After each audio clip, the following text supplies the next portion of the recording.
them on our witness list. So thank you for that. Mr. Miller. Thank you, Mr. Chair, and to our witnesses here today. Thanks very much for being here. I want to start, Mr. Colomb, with you.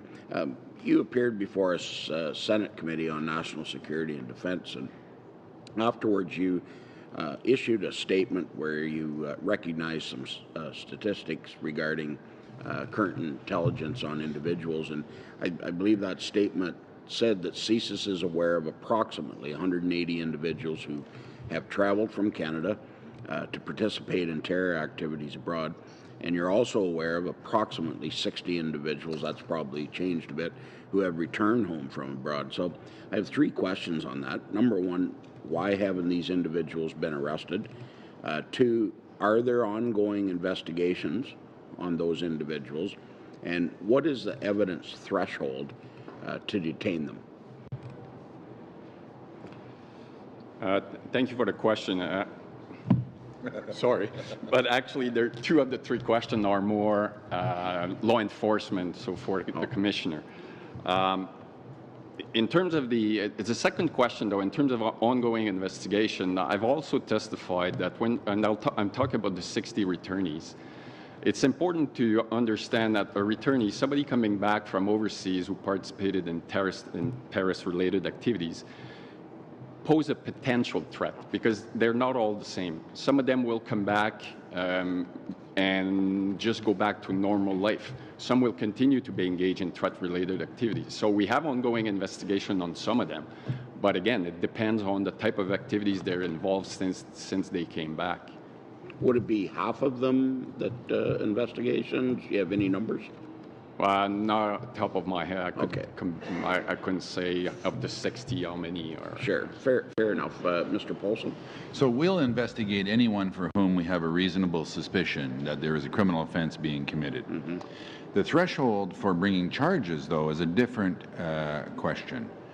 We can arrest someone on reasonable grounds to believe, but we need the support of the prosecution service in order to bring A, Attorney General consent to a terrorism charge, and B, to support a prosecution. So there's an analysis that takes place, because if we were to arrest them, we could only hold them for 24 hours unless we made the case through the recognizance provisions of C-51 that we could hold them longer. But we try to build a case that wins in court. And now we enter into the discussion about the spectrum of activities that we collectively engage in to manage the threat, ranging from surveillance to continued investigation, interviews, peace bonds, et cetera, et cetera. But there's nobody, we have many, many, many active investigations, as do our colleagues at the service, and there's no one out there for whom we have evidence to bring a charge that we're not charging. Okay, that's, I'm happy to hear that. You mentioned there the fact that you're only allowed to detain somebody for 24 hours. Has that changed with C-51? Sorry. Yes, it has, but it brings with it new conditions that we would have to satisfy in order to extend past the 24 hours. We would have to appear before a judge and make the case that there is a need to detain him past 24 hours as we collected evidence and so on. So the provisions for the recognizance, or the delayed or continued detention rather, come from the realization that the so-called flash to bang time, in other words, when we learn about terrorists and when they commit the act, has compressed over the years. I think that's everyone's experience internationally, certainly domestically. And so we realize that we might not have a presentable case in time, because it's very, complex and logistically onerous to bring a case and persuade another human about the facts in a case. Okay, my next question, just carrying on, is it now easier or more difficult to get a peace bond? Can you comment on that? Well, it's supposed to be easier. That's not the answer to the question. Is that a good thing?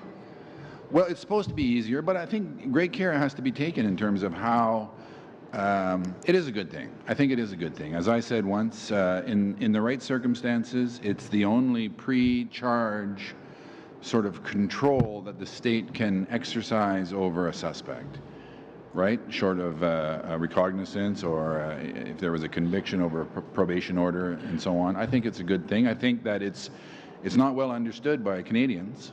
It's not well understood by a lot of people in terms of what it is. It certainly isn't the panacea, but it's a good thing. Okay.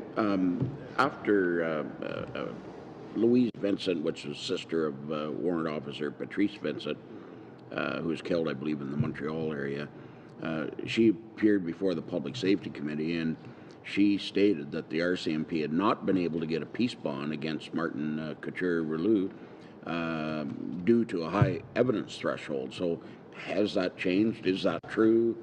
Can you comment on that? Yeah, I can. I think that, to be fair to everyone who was working in that case on Couture-Rouleau, we had not, we didn't obtain a peace bond in Couture-Rouleau.